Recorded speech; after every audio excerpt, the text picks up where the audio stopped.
إن الحمد لله نحمده ونستعينه ونستغفره ونعوذ بالله من شرور أنفسنا ومن سيئات أعمالنا من يهده الله فلا مضل له ومن يضلله فلا هادي له وأشهد أن لا إله إلا الله وحده لا شريك له وأشهد أن محمدا عبده ورسوله أما بعد إن أصدق الحديث كتاب الله وأحسن الهدي هدي محمد صلى الله عليه وسلم وشر الأمور محدثاتها وكل محدثة بدعة وكل بدعة ضلالة وكل ضلالة في النار ربي اشرح لي صدري ويسر لي أمري واحلل عقدة من لساني يفقهوا قولي ربي زدني علما. அன்பிற்கினிய இல்லாமல்ல அல்லாஹுவின் நல்லடியார்களே, வாரந்தோறும் திங்கட்கிழமை இஷா தொழுகைக்கு பிறகு ஹதீஸ் விளக்க வகுப்பு நம்முடைய பள்ளிவாசலில் நாம் நடத்தி வருகிறோம்.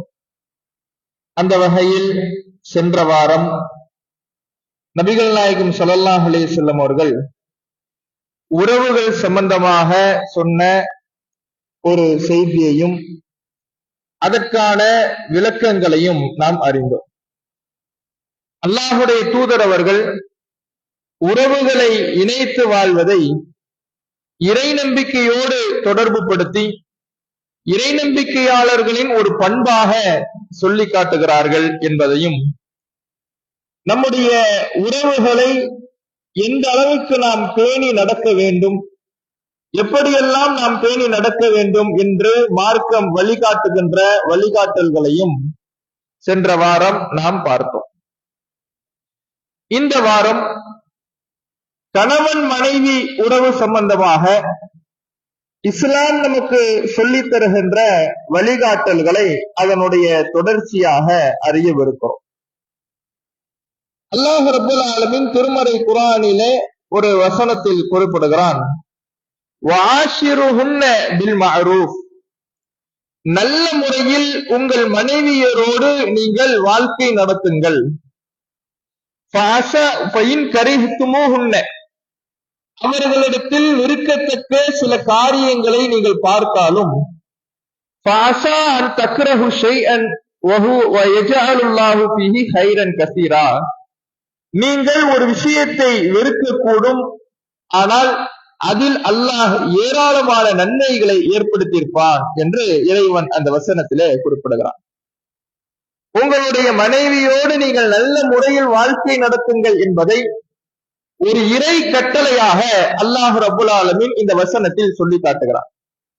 உறவுகளை பேணுவது, குடும்பத்தாரை பேணி நடக்க வேண்டும், அது ஈமானில் ஒரு பகுதி. இறையச்சத்தோடு அந்த குடும்ப உறவை பேணி நடக்க வேண்டும் என்கின்ற சென்ற வாரம் நாம் பார்த்த மார்க்கத்தினுடைய வழிகாட்டலில் மிக முக்கியமான ஒரு உறவு என்றால் கணவன் மனைவி உறவுதான். ஏனென்றால் இந்த கணவன் மனைவி உறவின் மூலமாகத்தான் ஒரு குடும்பம் உருவாகிறது. ஒரு குடும்பத்தினுடைய அஸ்திவாரம், ஒரு அடிப்படை ஆணிவேர் இந்த கணவன் மனைவியினுடைய உறவுதான். அப்ப இந்த உறவு முறையில நம்முடைய வாழ்க்கை நல்ல வகையில நடக்க வேண்டும். நம்முடைய பேணுதல் சரியான முறையில இருக்க வேண்டும். இருவருக்கு மத்தியில இருக்கக்கூடிய புரிந்துணர்வு சரியான முறையில இருக்க வேண்டும். இந்த நல்ல முறையில் வாழ்க்கை நடத்த வேண்டும் என்கின்ற அந்த இறை கட்டளையை நாம் பேணி நடக்க வேண்டும் என்றால் அதற்கு மார்க்கம் சில வழிகாட்டல்களை தருகிறது. இன்றைய காலகட்டத்தில் நாம் இன்றைக்கு இருக்கக்கூடிய மக்களை பார்த்தோம் என்றால் பல்வேறு இடங்களிலே இந்த கணவன் மனைவிக்கு மத்தியில் இருக்கக்கூடிய பிரச்சனைகள் அதிகமாக இருப்பதை நம்மால் பார்க்க முடிகிறது. எந்த அளவுக்கு அதிகமாக இருக்கிறது என்றால், சர்வ சாதாரணமான காரணங்களுக்கெல்லாம், அற்ப காரணங்களுக்கெல்லாம் விவாகரத்து வரை செல்லக்கூடிய நிலை இன்றைக்கு சமுதாயத்தில் இருக்கிறது. தலாக்கும் சரி, குலாவும் சரி, சர்வ சாதாரணமாக இன்றைக்கு சமுதாயத்துல நடந்தேறி வருகிறது. காரணம் என்ன? இந்த கணவன் மனைவி உறவை எப்படி பேண வேண்டும், ஒரு கணவன் மனைவிடத்துல எப்படி நடக்க வேண்டும், ஒரு மனைவி கணவனிடத்துல எப்படி நடக்க வேண்டும் என்கின்ற மார்க்க கட்டளைகளை இன்றைக்கு சரியாக அறிந்து கொள்ளாமல் இந்த சமுதாயம், இந்த உலகம் எப்படி ஒரு போலி பிம்பத்தை ஏற்படுத்தி வைத்திருக்கிறதோ அந்த போலி பிம்பத்துக்கு அடிமையாக இருக்கிற காரணத்தினாலதான் இப்படியான ஒரு நிலை நிலவுவதை பார்க்கிறோம். இன்னைக்கு உதாரணத்துக்கு பார்த்தோம்னா, இது நவீன காலம். அனைத்து மக்களும், ஆண்களும் சரி பெண்களும் சரி, சமூக வலைதளங்கள்ல செல்போன்கள்ல அதிகமாக நேரம் கழிக்கக்கூடிய ஒரு காலமாக இருக்கிறது. இந்த செல்போன்கள்ல கழிக்கக்கூடிய இன்றைக்கு இருக்கக்கூடிய தலைமுறை இடத்துல இந்த கணவன் மனைவி பிரச்சனை எப்படி உருவாகுதுன்னா, செல்போன்ல நேரத்தை கழிக்கிறாங்க, யூடியூப்ல நேரத்தை கழிக்கிறாங்க, அதுல பல காட்சிகளை பார்க்கிறார்கள், அதுல ஒரு சினிமாவையோ அல்லது ஒரு ரீல்ஸையோ இதையெல்லாம் பார்த்துட்டு அதுல ஏதோ அந்த ரீல்ஸ்ல வரவனும் சரி, சினிமாக்கள்ல வரவனும் சரி, உலகத்திலேயே அவன மாதிரி ஒத்துமையான கணவன் மனைவி கிடையாதுங்கிற மாதிரி அந்த ரீல்ஸ்ல வந்துட்டு போவான். ஒரு நிமிஷம் வீடியோ, அந்த ஒரு நிமிஷம் வீடியோல அவன் எதை காட்டுவான்னா, நாங்க தான் உலகத்திலேயே ஒத்துமையான கணவன் மனைவி, கணவன் ரொம்ப அந்த மனைவியை தாங்குற மாதிரி, அல்லது மனைவி அந்த கணவனிடத்துல ரொம்ப அந்நியோன்யமாக இருப்பதை போலவும் அந்த காட்சிகளை காட்டுவான். இதை இங்க உட்கார்ந்துட்டு பார்த்துட்டு இது மாதிரி தான் யதார்த்த வாழ்க்கை இருக்கும் என்பதை போல எப்போதும் மனைவியை பார்த்து ஒரு கணவர் கவிதை சொல்லிக்கிட்டே இருக்கணும், இப்படியான எதிர்பார்ப்புகள்லாம் இன்னைக்கு இருக்கக்கூடிய நிலையில இருக்கிறத பார்க்கிறோம். அப்ப இந்த யதார்த்தத்தை மீறிய அந்த வாழ்க்கையை தாண்டி ஒரு யதார்த்தம் எப்படி இருக்கும், கணவன் மனைவிக்கு மத்தியில இருக்கக்கூடிய அந்த வாழ்க்கையில யதார்த்தத்தை இருவரும் புரிந்து கொள்ள வேண்டும் என்பது இங்கு நாம கவனிக்க வேண்டிய விஷயம். சாதாரணமாக இன்றைக்கு சண்டைகள், பிரச்சனைகள் அவர்களுக்கு மத்தியிலே அதிகமாக காலூன்றுவதை பார்க்க முடிகிறது. புரிந்துணர்வு அங்க கிடையாது. என்ன என்ற சரியாக பேசுறது இல்ல, வேலைக்கு போயிட்டாருன்னா சரியாக நேரத்துல முகம் கொடுத்து பேசுவதில்லை, இப்படி ஒரு பக்கம் மனைவி கணவனின் மீது குற்றச்சாட்டு. இன்னொரு பக்கம் பார்த்தீங்கன்னா, மனைவி எப்ப பார்த்தாலும் செல்போன்ல உட்கார்ந்து இருக்கிறா, என்ற ஒழுங்காக பேசுவதில்லை, ஒரு அன்பாக நடந்து கொள்வதில்லை, இப்படி இவர்கள் இந்த சாரார், இப்படி ஒரு கணவன் ஒரு ஆண் மனைவியின் மீது குற்றச்சாட்டு, இப்படி இரு சாராரும் மாறி மாறி குற்றச்சாட்டு சொல்லிக் கொள்கிறார்களே ஒழிய அந்த யதார்த்தத்தை புரிந்து கொள்ளுகின்ற தன்மை இருவரிடத்திலையும் இல்லை என்பதை பார்க்க முடிகிறது. அப்ப இந்த உறவை எப்படி பேணுவது, எப்படி இருக்க வேண்டும் என்று இஸ்லாம் இந்த கணவன் மனைவி உறவை சொல்லுகிறது என்பதை முதலில் நாம் அறிந்து கொள்ள வேண்டும். இந்த கணவன் மனைவி உறவை பற்றி அல்லாஹ் திருமறை குர்ஆனிலே சொல்லுகிற பொழுது, அல்லாஹ்தான் உங்களை ஒரே ஒரு ஆத்மாவிலிருந்து படைத்தான், அந்த ஒரு ஆத்மாவிலிருந்து தான் உங்களுக்கான ஜோடியை, துணையை அல்லாஹ் ஏற்படுத்தினான். இந்த துணை எதற்காகனா, இலைஹா, அவர்களின் பக்கம் நீங்கள் நிம்மதி அடைவதற்காக, உங்களுக்கு மன அமைதி ஏற்படுகிற வகையில உங்களுடைய வாழ்க்கை துணை இருக்கணும். இரு பக்கமும் அந்த மன அமைதியை ஏற்படுத்துகிற வகையில் அவர்களுடைய நடத்தை இருக்கணும். கணவன் மனைவிக்கு ஒரு மன அமைதியை கொடுக்கின்ற வகையில இருக்கணும், மனைவி கணவனுக்கு மன அமைதியை தருகின்ற வகையில இருக்கணும். இந்த இரு பக்கமும் இருவருடைய மன அமைதி பெற்று நிம்மதியாக வாழுகிற வகையிலே அவர்களுடைய உறவு இருக்க வேண்டும் என்பதற்காகத்தான் மனிதனுக்கு ஜோடியை ஏற்படுத்தினோம் அல்லாஹ். இந்த ஜோடியை அல்லாஹ் ஏற்படுத்தினதுக்கான காரணமே, இந்த கணவன் மனைவிங்கிற உறவை ஏற்படுத்தியதற்கான காரணமே, உனக்கு 1000 டென்ஷன் உலகத்துல இருக்கும், வேலையில இருக்கும், நீ வீட்டுல வேலை செஞ்சாலும் 1000 டென்ஷன் இருக்கும், வெளியில போய் ஆண்கள் வேலை செஞ்சாலும் 1000 டென்ஷன் இருக்கும். அந்த டென்ஷனை எல்லாம் மறந்து நீ ஒரு அமைதி பெறணும், நிம்மதியை தேடணும்னா அதுக்குத்தான் உன்னுடைய ஜோடி, உன்னுடைய தம்பதியினருடைய உறவு அதுலதான் இருக்குது. கணவன் மனைவிக்கு நிம்மதியை கொடுக்கணும், மனைவி கணவனுக்கு நிம்மதியை கொடுக்கணும்.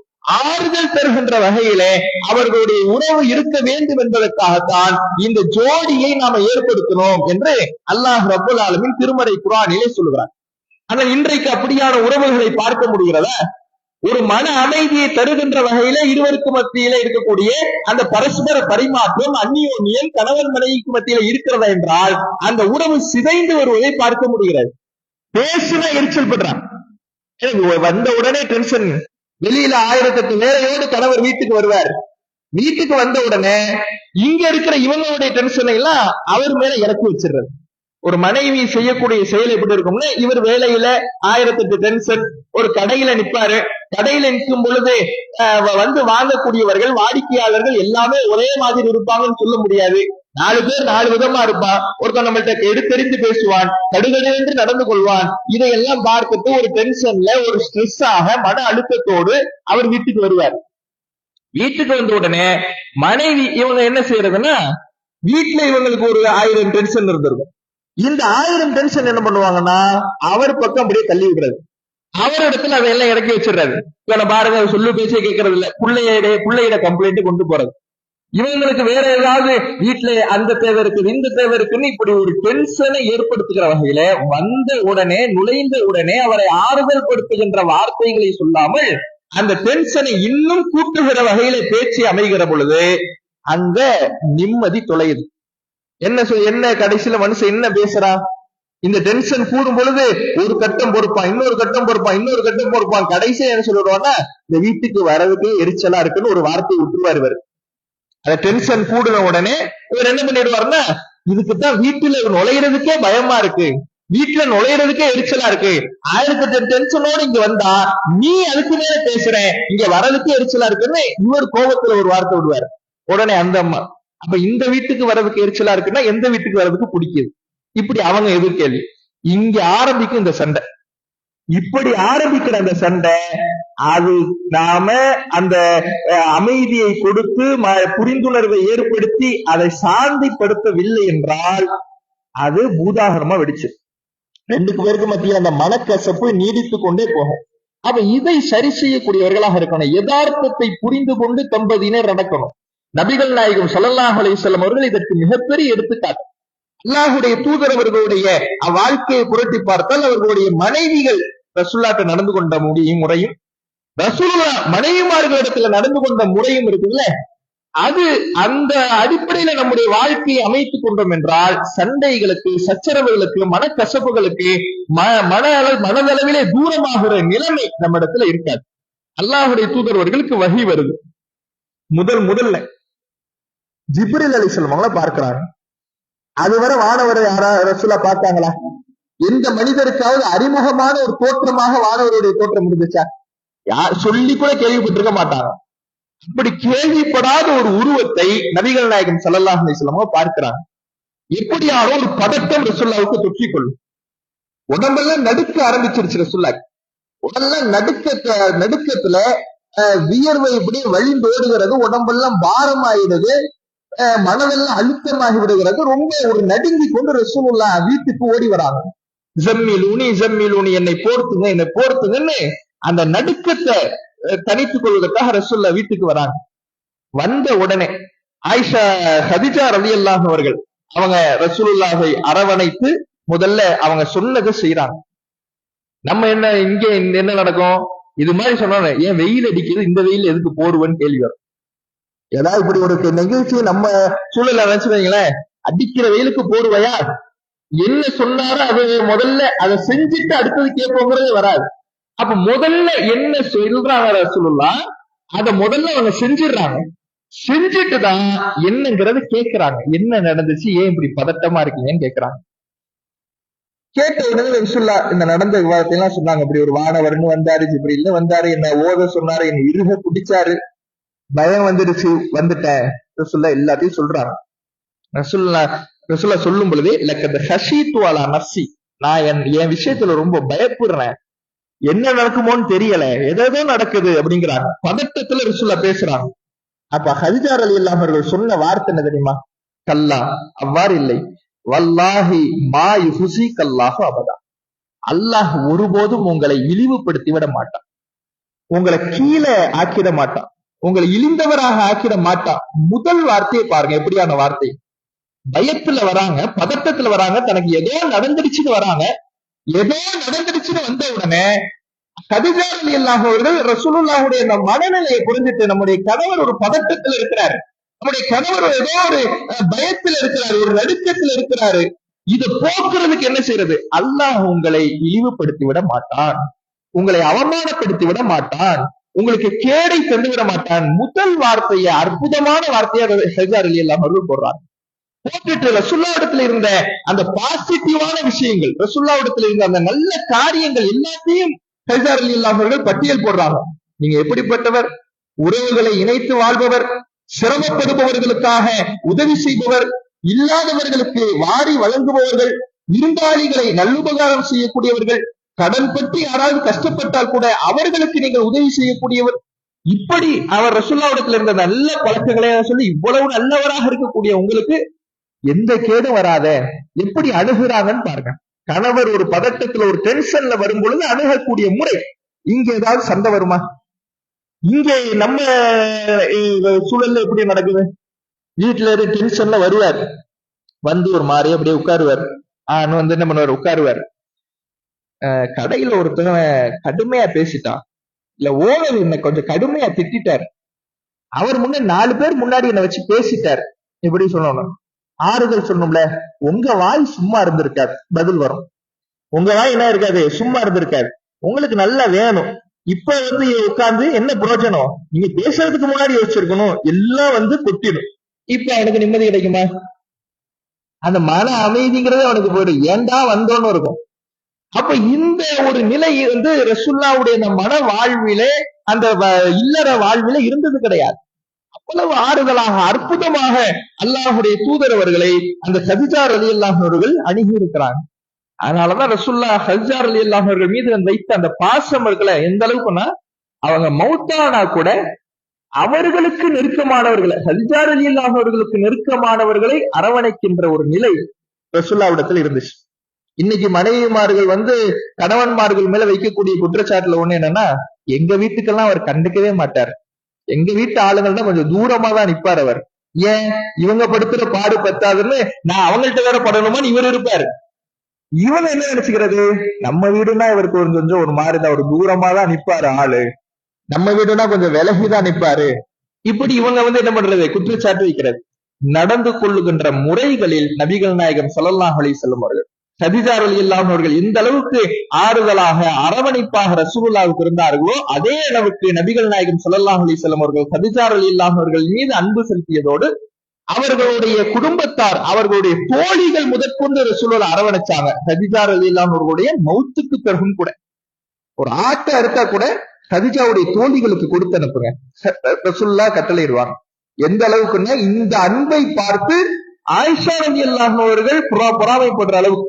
என்ன எப்ப பார்த்தாலும் கதீஜா கதீஜான்னு கிட்ட இருக்கிறீங்களே, இதை எப்ப பார்த்தாலும் கதீஜா கதீஜான்னு சொல்லிக்கிட்டு இருக்கீங்களே, ஒரு ஆடை இருப்பா கதீஜாவுடைய தோழிக்கு கொடுங்கன்றீங்களே.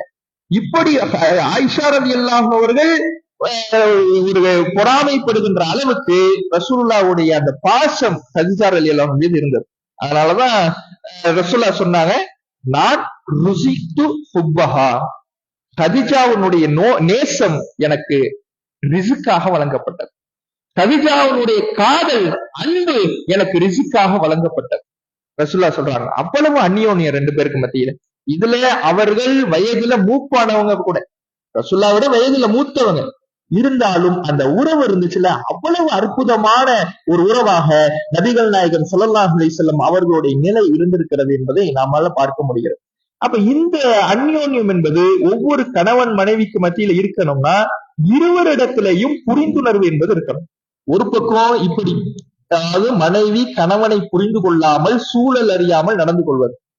இன்னொரு பக்கம் அந்த பெண்கள் மனைவிகள் கணவன் இடத்துல சூழல் அறியாமல் நடந்து கொள்வதை போல கணவன்மார்கள் ஆண்கள் மனைவிடத்துல சூழல் அறியாமல் நடந்துவாங்க. அதாவது அவங்க வீட்டுல வேலையெல்லாம் செய்வாங்க, ஏதோ அவங்க சும்மாவே உட்கார்ந்துகிட்டு இருக்கிற மாதிரி, காலையில முழிச்சதுல இருந்து சும்மா அப்படியே செவத்தை பார்த்துட்டு அவங்க உட்கார்ந்துகிட்டு இருந்த மாதிரி இவர் வீட்டுக்கு வருவார். காலையில இருந்து என்னத்தை செஞ்சுக்கிட்டு இருந்த, சும்மாதானே வீட்டுல இருந்த அப்படின்பாரு. காலையில இருந்து சும்மாதானே வீட்டுல இருந்த, சும்மாவே வீட்டுல இருந்தா சாப்பாடு வருமா, சாப்பாடே நல்லா சாப்பிடுவாரு, நல்லா ஆக்கி போடுறதே என்ன பண்ணுவாரு, சாப்பாடு. சும்மா இருந்திருந்தா அந்த சோறு வந்திருக்குமா, சும்மா இருந்திருந்தா அந்த கறி வந்திருக்குமா, அது யோசிக்க மாட்டாங்க.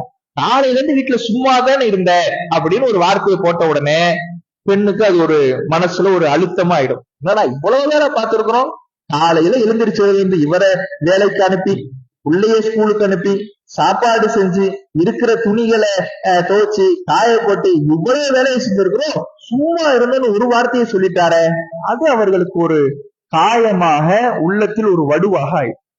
அப்ப ரெண்டு பக்கமும் என்ன இருக்கணும், அந்த புரிந்துணர்வு என்பது இருக்க வேண்டும் என்பதை இந்த மார்க்கம் நமக்கு சொல்லி காட்டுகிறது. நபிகள் நாயகம் ஸல்லல்லாஹு அலைஹி வஸல்லம் அவர்கள் அந்த கணவன் மனைவி உறவுல விட்டு கொடுத்தல் இருக்குதுல்ல, அதுதான் முக்கியம். மனைவியும் சரி கணவனை கணவன் இடத்துல ஒரு தவறு இருந்தா கொஞ்சம் விட்டு கொடுத்து போகணும். மனைவியும் கணவனிடத்துல தவறு இருக்கும் பொழுது விட்டு கொடுத்து போகணும். ரெண்டு பேருக்குமே அந்த விட்டு கொடுக்கின்ற தன்மை இருக்கணும். இருவரும் அந்த குரோதத்தை நீயா நாடாங்கிற ஈகோவை தூக்கி நிறுத்திக்கிட்டு இருந்தோம்னா அங்க ஒத்துமை நிகழவே நிகழாது.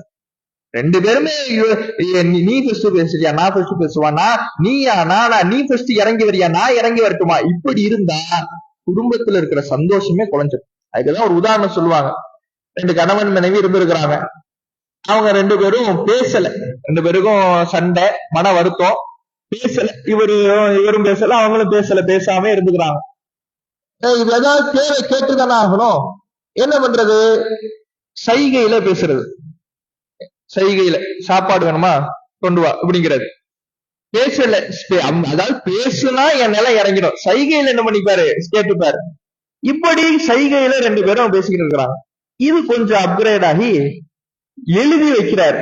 என்ன எழுதி வைக்கிறாரு, அடுத்த நாள் காலையில 5 மணிக்கு ட்ரெயின், எனக்கு காலையில் 5 மணிக்கு ட்ரெயின். மனைவி கிச்சன்ல இருக்கிறாங்க. இவர் வேலையை முடிச்சுட்டு வீட்டுக்கு வந்துட்டாரு. மனைவியை தான் கூப்பிட முடியாத, பேசலைய, சைகை காட்டலான்னு பார்த்தா அவங்க கிச்சன்ல இருக்கிறாங்க. ஏன்னா நம்ம நிலை இறங்கிடுமே, நம்ம மரியாதை குறைஞ்சிடுமே. என்ன பண்றாரு, எழுதி வைக்கிறாரு, எனக்கு காலை 5 மணிக்கு ரயில் உள்ளது, அதனால் என்னை 3 மணிக்கே எழுப்பி விடவும் எழுதி வச்சுட்டாரு. மனைவி வந்து பாத்துடுறாங்க. கரெக்டா 3 மணிக்கு அலாரம் வச்சாச்சு. 3 மணிக்கு மனைவி எழுந்திருக்கிறாங்க. எழுந்திருச்சு அதுக்கப்புறம் நேரம் ஓடுது. 7 மணி ஆயிடுச்சு. இவர் முழிக்க என்ன ஆயிடுச்சு, 7 மணி ஆயிடுச்சு. ஆளுக்கு அலாரம் சவுண்ட்லாம் எழுப்ப முடியாது, தூங்கணும் அவ்வளவுதான். 7 மணி ஆயிடுச்சு. என்ன 7 மணி ஆயிடுச்சு அப்படின்னு பார்த்தா, என்ன எழுப்பி விடல, சொல்லத்தானே செஞ்சேன் அப்படின்னு சொல்லி கத்த ஆரம்பிச்சுட்டார். அப்ப மனைவி அப்படின்னு காட்டிக்கிறாங்க. என்னன்னா, அவங்களும் சீட்டு எழுதி வச்சிருக்கிறாங்க. மணி 3 ஆகிவிட்டது, எழுந்து தித்தி விடவும். யாருக்கு நஷ்டம், இந்த ஈகோவால. நீ பேசுறியா, நான் பேசுறியாவா, நீ இறங்கி வரியா, நான் இறங்கி வரியா, இப்படியான நிலை இருந்துச்சுன்னா கணவன் மனைவிக்கு மத்தியில சந்தோஷம் இருக்காது. இது அவர்களுக்கு மத்தியில அந்த ஒற்றுமையை குலைக்கும், அவர்களுக்கு மத்தியில உள்ள சந்தோஷத்துக்கு பாதிப்பு அவங்க ரெண்டு பேருக்கு தான், மன அமைதி இல்லாமல் ஆக்கிடும். ஆனா ரசூலுல்லாஹ்விடத்துல பாருங்களேன், நபிகள் நாயகம் ஸல்லல்லாஹு அலைஹி வஸல்லம் அவர்கள் எந்த நேரத்திலையும் தன்னுடைய குடும்பத்துல, நான் ஒரு அல்லாஹ்வுடைய தூதர், நான் ஒரு ஜனாதிபதி, இப்படி நடந்துகிட்டதே இல்லை.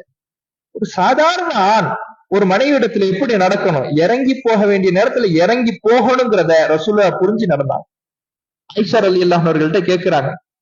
ஆயிஷா ரலியல்லாஹு அவர்கள்ட்ட ரசூலுல்லாஹ் சொல்றாங்க, நீங்க எப்ப கோபமா இருக்கீங்க, எப்ப என் மேல ரொம்ப அளவு கடந்த அன்போடு இருக்கிறீங்க, திருப்தியோடு இருக்கிறீங்கிறது எனக்கு தெரியும் அப்படிங்கிறாங்க. ஆயிஷா ரலியல்லாஹு அவர்கள் சொல்றாங்க, அது எப்படி தெரியும் உங்களுக்கு? ரசூலுல்லாஹ் சொல்றாங்க, நீங்கள் என் மீது திருப்தியோடு இருக்கின்ற பொழுது நீங்கள் சத்தியம் செய்தால் ரப்பி முஹம்மதுடைய இறைவனின் மீது ஆணையாக அப்படின்னு சத்தியம் செய்வீங்க, என் பேரை பயன்படுத்துவீங்க. இதுவே நீங்க கோபமா இருந்தீங்கன்னா ரப்பி இப்ராஹிமுடைய இறைவனின் மீது ஆணையாகன்னு இப்ராஹிம் நபியினுடைய பெயரை பயன்படுத்துவீங்க. ரெண்டு பேருடைய இறைவன் அல்லாஹ் தான், சத்தியம் செய்யறது யாரின் மீதுதான், அல்லாஹின் மீதுதான். பயன்படுத்துகின்ற பொழுது திருப்தியா இருந்துச்சுன்னா என் பேரை பயன்படுத்திங்க, என் மேல கோபம் வந்துருச்சுன்னா என் பேரை பயன்படுத்திக்க மாட்டீங்க, இப்ராஹிம் நபியுடைய பேரை பயன்படுத்துவீங்க. அப்ப ஆயிஷா ரலியல்லாஹு அன்ஹா சொல்றாங்க, ஆமாம் அல்லாஹ்வுடைய தூதரே, நான் உங்க பெயரை தவிர உங்களை நான் வேற எந்த, எனக்கு கோபம் வந்தால் கூட உங்க பெயரைத்தான் நான் பயன்படுத்தாம இருப்பேனே தவிர வேறு எந்த வெறுப்பையும் நான் காட்டிவிட மாட்டேன் அப்படின்னு ஆயிஷா ரலியல்லாஹு அன்ஹா சொல்றாங்க. இன்னைக்கு நம்ம இடத்துல அப்படி இருக்குமா? எப்படி ஒரு ரசூலுல்லாஹ் தன் மனைவி இடத்துல கோபம் இருக்குதுங்கிற அறிஞ்சுக்கிறாங்க, அந்த கோபம் இருக்கும்போது எப்படி நடந்துக்கிறங்கிறத அறிஞ்சுக்கிறாங்க. நாம என்ன பண்ணுவோம், அதை ஒரு சண்டையாக்கும். ஓஹோ, அப்ப என் பேரை சொல்ல கூட உனக்கு பிடிக்கல, அந்த அளவுக்கு நான் அருகதை இல்லாம ஆயிட்டேன், இப்படி நம்ம இன்னொரு சண்டையை கிளப்போம். ஏன்?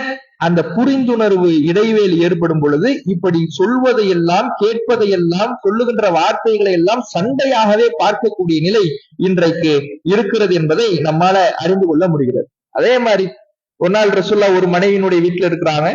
இன்னொரு மனைவி உணவு கொடுத்து அனுப்புறாங்க. ஒரு உதவியாளர் எடுத்துட்டு வராரு.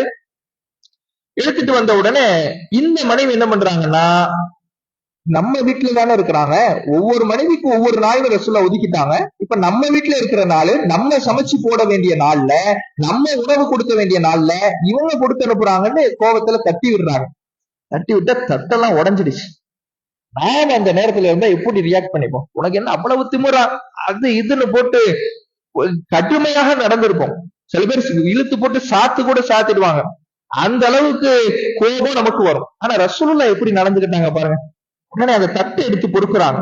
உடைஞ்ச தட்டு பிளேட்டை எடுத்து பிறகு வந்த உதவியாளர்கள் சொல்றாங்க, நீ போயிடு, யார தும்முக்கும், உங்க அம்மாக்கு ரோஷம் வந்துருச்சு, நீ போயிடுன்னு சொல்லி ஒரு நல்ல தட்டை கொடுத்து அனுப்புறாங்க. இறங்கி போக வேண்டிய இடத்துல விட்டு கொடுத்து இறங்கி போயிருக்கிறாங்க. அவர்களுடைய மனநிலை எந்த நிலத்துல இருக்குதுங்கிறது ரசூலுல்லாஹ் புரிஞ்சுக்கிட்டாங்க. கரெக்ட் தானே? இவங்க வீட்டுல இருக்கும் பொழுது அவங்க வீட்டுல இருந்து உணவு வரும் பொழுது இவங்களுக்கு ரோஷம் வர்றது இயற்கை தானே. இந்த யதார்த்தத்தை ரசூலுல்லாஹ் புரிஞ்சாங்க. அதனால் அவர்களுடைய மனவாழ்வில் சந்தோஷமும் மகிழ்ச்சியும் இருந்திருக்கிறது என்பதை நம்மால அறிந்து கொள்ள முடிகிறது. அப்ப இப்படி ரசூலுல்லாஹ்வுடைய வாழ்க்கையில் நடந்த பல நிகழ்வுகள் நமக்கு இந்த கணவன் மனைவிக்கு மத்தியில் இருக்கக்கூடிய உறவை பலப்படுத்துவதற்கு நமக்கு வழிகாட்டுகிறது. அதே மாதிரிதான் ரசூலுல்லாஹ்வுக்கும் ஆயிஷா ரலியல்லாஹு அவர்களுக்கும் ஒரு நாள் வாக்குவாதம் நடக்குது. ஆயிஷா ரலியல்லாஹு அவர்கள் கடுமையாக சத்தத்தை உயர்த்தி பேசிக்கிட்டு இருக்கிறாங்க. அந்த நேரம் பார்த்து அபூபக்கர் ரலியல்லாஹு அவர்கள் வந்துட்டார். ஆயிஷா ரலியல்லாஹு அவருடைய தகப்பனார் பார்த்த உடனே அபூபக்கர் ரலியல்லாஹு அவருக்கு சம கோபம். ரசூலுல்லாஹ் முன்னாடி நீ எப்படி இப்படி பேசுற? ரசூலுல்லாஹ் முன்னாடி எப்படி நீ குரலை ஒசத்திக்கிட்டு இப்படி அவங்க இடத்துல நின்று நீ பேசி கொண்டிருப்பேன்னு கடுமையான கோபம். மகள கண்டிக்கிறதுக்கு, மகளை அடிக்கிறதுக்கு வேகமா போறாங்க. அப்ப ரசூலுல்லாஹ் என்ன பண்றாங்கன்னா, அபூபக்கர் வராரு, ஆயிஷா ரலியல்லாஹு நீங்க நிக்கிறாங்கன்னா இடையில ரசூலுல்லாஹ் பூந்துடுறாங்க.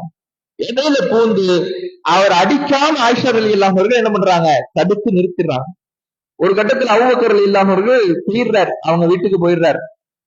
இப்ப ரசூலுல்லாஹ் இப்ப யாருக்கு சண்டை நடந்துட்டு இருந்துச்சு? ரசூலுல்லாஹ்வுக்கும் ஆயிஷா ரலியல்லாஹு அவர்களுக்கு. இப்ப ரசூலுல்லாஹ் எப்படி அதை அப்படியே அந்த சூழலை கவனித்து தன்னுடைய அந்த உறவை பலப்படுத்துவதற்கான காரணத்தை எப்படி உருவாக்குறாங்கன்னா, ரசூலுல்லாஹ் ஆயிஷா ரலியல்லாஹு சொல்றாங்க, வந்தார்ல, வந்து ஒன்னு அடிக்க வந்தப்ப எப்படி காப்பாத்துன பாத்தியா அப்படிங்கிற ஒரு வார்த்தையை போட்டுறாங்க. போட்ட உடனே இங்க என்ன ஆயிடுச்சு, இங்க நடந்துகிட்டு இருந்த சண்டைய மறந்து போச்சு. ரசூலுல்லாஹ்வுக்கு ஆயிஷா ரலியல்லாஹு அன்ஹா நடந்த சண்டைய மறந்து போயிடுச்சு. அத அப்படியே மறப்பதற்கான ஒரு சூழல் வருகிற பொழுது மறந்துட்டு கடப்பதற்கு ரசூலுல்லாஹ் முயற்சி பண்றாங்க. அதை பிடிச்சு இழுத்து கட்டிக்கிட்டு இல்ல.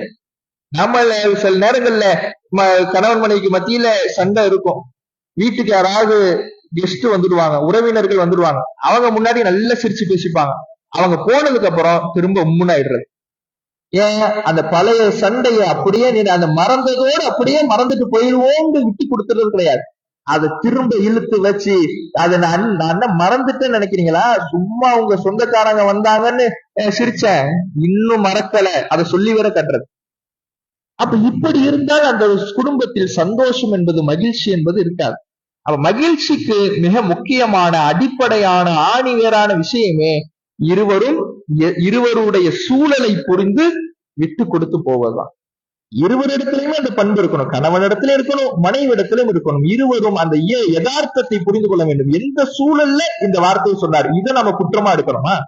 எந்த சூழலில் மனைவி இப்படி நடந்துகிட்டா இதை நம்ம குற்றமாக எடுக்கணுமா?